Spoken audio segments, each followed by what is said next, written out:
s'excuse par rapport à l'absence des joueurs. Le fait que le match soit avancé a fait un petit chamboulement du programme média. Ils sont en mise horaire, ils se sont entraînés ce matin ainsi que ça. Et dès la semaine prochaine, on reprendra les habitudes avec une mise en mix pour les joueurs ou une conférence de presse. Donc vous pouvez poser vos questions au coach Ferrari.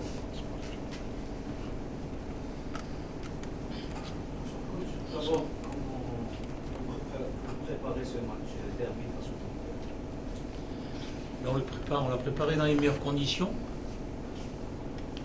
On a commencé par une vidéo en début de semaine pour voir un petit peu ce qui s'était passé contre Médéa, si ça avait été l'adversaire qui avait été plus fort que nous en deuxième mi-temps ou si c'était nous qui avions commis des erreurs. Et puis à partir de là, on a travaillé là-dessus. Ce qui est le plus intéressant, c'est de pouvoir travailler sur une victoire. Donc ça a permis de travailler plus sereinement. Et puis à partir de là, on a commencé à préparer notre derby. Là, on est en fin de semaine. On s'est mis au vert 48 heures avant. Au vert, c'est pas tellement le terme. Je dirais qu'on a essayé de se donner tous les atouts en allant à Sidi Moussa. Bada nous a envoyé à Sidi Moussa pour être un petit peu isolé, se rapprocher en même temps de Blida. Des topos fixes. Côté blessure, il y a des joueurs Et qui sont pas aptes à jouer. côté blessure, je regrette surtout la blessure de Darfelou. Darfelou qui quand même, n'oubliez pas, est sorti à 2-0. Quand même un garçon intéressant à la pointe de l'attaque. C'est dommage pour lui le premier, parce que c'est pas une petite blessure. Dommage pour nous ensuite, parce que c'est un garçon sur qui on comptait. La preuve, c'est qu'il était titulaire contre Médéa. Mais hamdoulilah, on n'a que lui pour l'instant. Je pars d'un principe, il est bon ou il est mauvais pour les deux équipes. Vous avez vu, ça ne nous a pas empêché de gagner contre le CRB, et ça ne nous a pas empêché d'être meilleurs dans le jeu qu'eux. Donc on s'adaptera une nouvelle fois.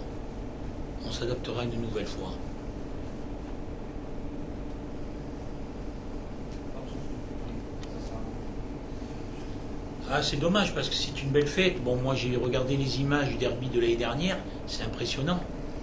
Une belle fête. C'est un grand derby, Mais bon, il ne faut pas oublier que ce sont des belles fêtes, pas c'est des derbys de frères, Finalement, il n'y a que le prestige là-dedans, Après, chacun essaye de gagner son match, c'est normal, c'est logique. Mais c'est véritablement, quand je vois les images de l'USMA contre le Mouloudia ou du Mouloudia contre l'USMA sur les deux matchs, c'est fantastique. C'est deux publics fantastiques.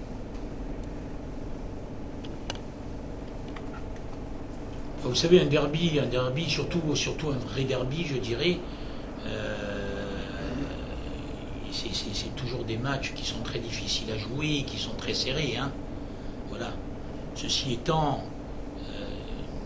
nous, ce qui est intéressant pour nous, c'est qu'on a un petit matelas d'avance sur eux, 6 points, et si on gagne, ça peut être pratiquement...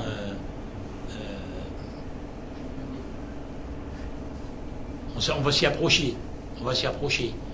Ça voudrait dire derrière qu'il faudrait que l'USMA perde 3 matchs consécutifs pour perdre sa première place.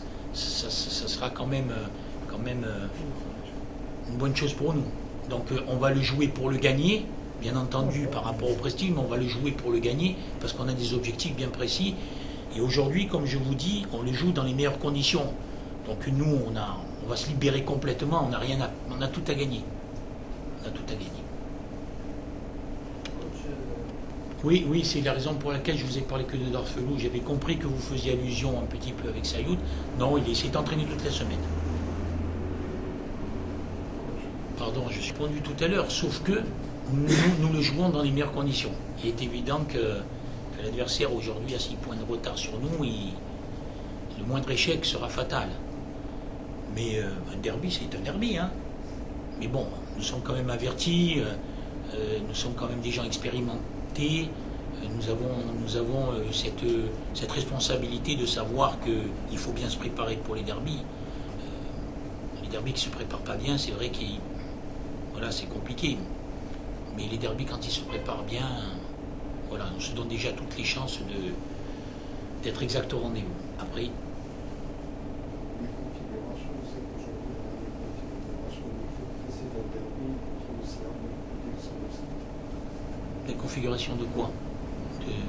L'avant-match. D'avant-match. Oui, parce que c'est le deuxième derby de la saison.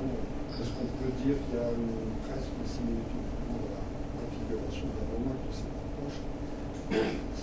La seule différence, c'est que ce soit en match à huis clos. Chacun ou bien s'il jouait, ce sera toujours sur le terrain. Ça vous dit aussi. C'est un peu la même configuration contre le CRG aussi, c'est psychologique. Non, moi, ce que je voudrais vous faire comprendre, parce que j'ai lu des choses quand même, ce que je voudrais vous faire comprendre, c'est que le match de Médéa, on l'a gagné. Et moi, à travers le match de Médéa, j'ai préparé aussi également le derby. Parce qu'il vaut mieux préparer un match de cette importance avec une victoire qu'avec une défaite. Et eux ont perdu. Donc c'est là où il y a un décalage entre les entraîneurs et ce qu'on peut broder derrière. Battre une Médéa, je vous l'ai dit le soir même à chaud, je vous le redis à froid, pas n'importe quelle équipe aurait gagné ce match. Parce que quand vous prenez 2 buts en 6 minutes et qu'à la 52e minute, donc il reste pratiquement toute une mi-temps presque, mais on a bien analysé le match, on a regardé, on a vu, on a quand même 2 fois la balle de 4-2 aussi. Et moi je vous dis, je ne vais pas laisser quelque part déstabiliser ce qui ne le mérite pas. C'est-à-dire mes joueurs, pour moi, ils ont peut-être certes commis des erreurs, peut-être qu'on n'est pas rentré dans les conditions qu'il fallait aussi, mais ils ont gagné le match. Et vous avez vu que les matchs, ils sont très très difficiles à gagner. Vous en avez des exemples tous les jours. Tous les jours. Et c'est pour ça que ce match-là, moi j'étais fier de l'avoir gagné, parce qu'il y avait le Mouloudia derrière. Et on est quand même sur une victoire. D'ailleurs, la semaine m'a donné raison, parce qu'on l'a travaillé dans de très bonnes conditions. C'est gommer des erreurs, c'est plus facile avec 3 points que les gommer si vous avez fait match nul chez vous, en gagnant 3-0 à la mi-temps. Voilà.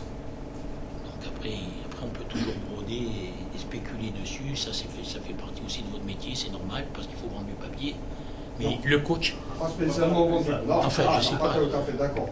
Je sais pas, vous avez compris ma... Non, mais là, quand vous dites c'était pour remplir... Non, vous n'avez pas compris. Ah ben non, je comprends pas. Alors, ou bien on parle pas la même langue qu'en français. Non, je parle... de Victor Hugo. Oui. Vous parlez très bien comme moi. Je parle mieux le corse, moi. Voilà. Moi, je parle mieux le corse, je suis pas comme vous. Moi, je suis pas comme vous, je parle mieux le corse. Non, parce que quand vous nous dites si c'est pour broder, pour... Non, je suis pas d'accord. Parce que c'est pas pour le plaisir de remplir. Le journaliste, quand il fait son boulot, et vous le savez très bien, il écrit à partir d'un constat. D'un constat de quoi? Mais vous parlez de quoi là? De technique? Non. De quoi on n'a pas cette qualification pour... Non, il ne faut pas. Et vous dites un constat de quoi? Je ne comprends pas ce que vous dites. Il y a eu un 3-2. Ouais. Il y a eu, derrière, et vous avez été témoin du mécontentement. Ouais. C'est pour ça que broder, je ne sais pas ce que ça veut dire broder. On ne peut pas broder sur le plan. Moi, je ne m'y connais pas. Je ne vais pas vous dire, moi, j'ai la science Et le mécontentement du public, voilà. vous le mettez sur quels critères? Non, je ne parle pas qu'il n'a pas le droit. Je dis, mais vous dites, et il y a un mécontentement du public. Et ce mécontentement du public... ça, parce que, pardon, je m'excuse. Ouais. Moi, je peux vous dire ce que j'ai mis comme titre. Hein. Allez-y. Je suis quelqu'un de très direct. Hein. Allez-y. J'ai écrit mon titre comme ça. Je ne sais pas si vous avez pris la peine. D'autres, j'ai lu les Allez-y. Quand je mets... M. Cavalli ne fait plus l'unanimité. Je ne parle pas de M. Cavalli en tant qu'avec des joueurs. Mais quand il y a une partie du public, comme ça s'est passé après la fin du match, vous avez vu, ça veut dire qu'il y a un terme, il est clair, il est net, il est précis. Bon, quand un public n'adopte pas, c'est pas tout le monde, l'unanimité, là je peux parler. Je peux dire, ah oui, M. Cavalli ne fait pas l'unanimité après ce match. On parle bien de la même chose, sauf que vous n'avez pas écouté ma conférence de presse. Je n'étais pas là. Ah oui. J'étais de l'autre côté. Je ne peux pas être au fond. Ah, Ouais, mais il c'est fallait normal. l'écouter. Non, mais je vous ai Ah, il a fallu Mais moi, l'écouter. Non, mais monsieur Cavalli, moi, un journaliste, quand il est au stade, je m'excuse, hein. Ouais. Bon, je le sens quand même. Il y a un constat que je fais. Il y a un match, il y a une réaction d'un public. Non mais Voilà, vous me l'avez expliqué ça. Moi je vous parle, vous n'avez pas écouté ma conférence de presse. Je l'ai entendu après. Voilà. Oui, mais je ne suis pas... Je vous ai pas attendu à vous. Non. Écoutez-moi, laissez-moi parler. Maintenant je vais parler moi. Allez-y. Je vous ai pas attendu à vous pour dire que le public avait raison d'être mécontent. Hein. La différence entre vous et moi, parce que moi je suis le principal concerné. Mais moi je vous ai pas attendu à vous pour le dire. Je l'ai dit moi en conférence de presse. Un public, il a le droit d'être mécontent quand il n'est pas satisfait. Il a le droit. Vous avez... Et je vais vous expliquer quelque chose. Ni vous, ni moi aimeront l'USMA comme le public l'aime. Ni vous, ni moi. Vous ne pouvez pas aimer l'USMA, et moi je ne peux pas aimer l'USMA plus fort qu'eux. Parce que c'est leur vie, l'USMA. Ah ouais. Eh oui. Eh oui. Non, là, je crois que Ah ouais, c'est leur vie, c'est leur vie, c'est leur passion, Oui, c'est leur raison de vivre, D'accord. c'est leur club, Mais ça là, leur appartient, ils n'étaient pas contents et ils ont raison.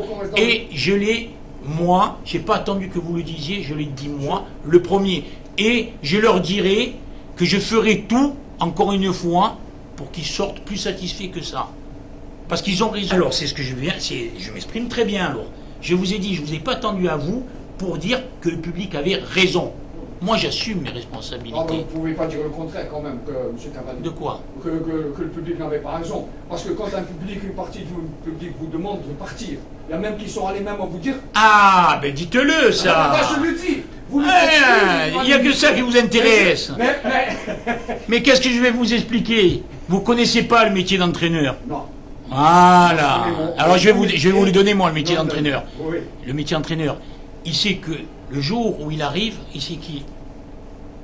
Il y a un an de contrat, moi, parce que moi j'ai voulu signer qu'un an. Il y a un an de contrat. Dans l'année, du premier jour, je suis sur la sellette. Eh bien, mais alors si je vous l'ai dit, vous n'allez pas m'apprendre mon métier. Mais je vous apprends pas votre métier. C'est ce que je vous explique. C'est ce que je vous explique. Du premier jour au dernier jour, attends, je vais finir, ma minute s'il te plaît. Du premier jour au dernier jour, je sais que tous les jours sont comptés pour moi. Mais quand on parle d'une première place, avec meilleure attaque, meilleure défense, et qu'il n'y a que ça qui est intéressant, moi je pense qu'il y a autre chose à voir. Par contre, j'ai bien apprécié un constat, en gros titre, l'USMA c'est du lourd, ça fait 9 ans qu'il n'y a pas ce départ. Voilà, on parle football, on parle USMA, on parle supporters, on parle, voilà, c'est ça qui est important. Moi je partirai, vous inquiétez pas, un jour je partirai. Vous ne dérangez pas. Hein. Ah, non. Non mais je vous le dis, ce qui est important c'est l'USMA, ce qui est important c'est l'USMA, c'est les supporters. Les choses différentes. Allez, là, s'il vous plaît. On aura le temps peut-être de discuter. Oui, On a parlé, peut-être que on vous a dit, avez... c'est bien d'en parler. Ils vont vous apprendre des choses sur le métier et vous allez lui apprendre des choses sur Je le suis en journalisme. retraite pour mon métier. Mais on reste dans les questions, s'il vous plaît, concernant le match. Est-ce qu'il y a d'autres questions? Bien sûr, parce que derrière on reçoit, c'est surtout ça. Le fait, derrière on reçoit, donc il est évident que si on prend 3 points à l'extérieur, derrière on peut enfoncer le clou et aller très loin.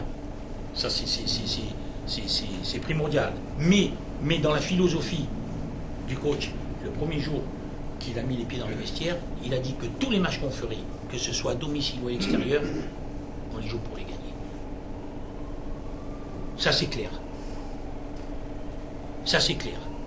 C'est pour ça que je n'étais pas content de la première mi-temps à Tegened. C'est bien la raison pour laquelle j'ai rectifié pour aller essayer de gagner ce match.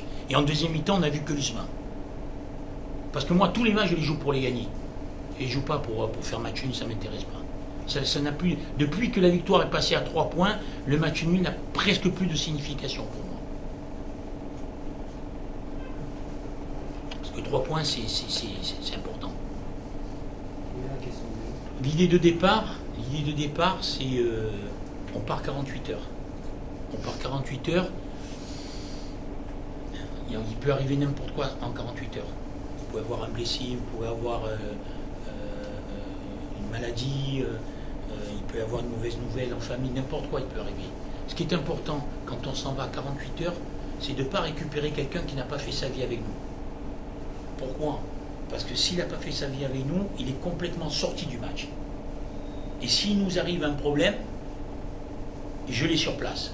Il a travaillé, lui, aujourd'hui, ou un autre, ne sait pas s'ils vont être dans les 18 ou pas. Entre guillemets.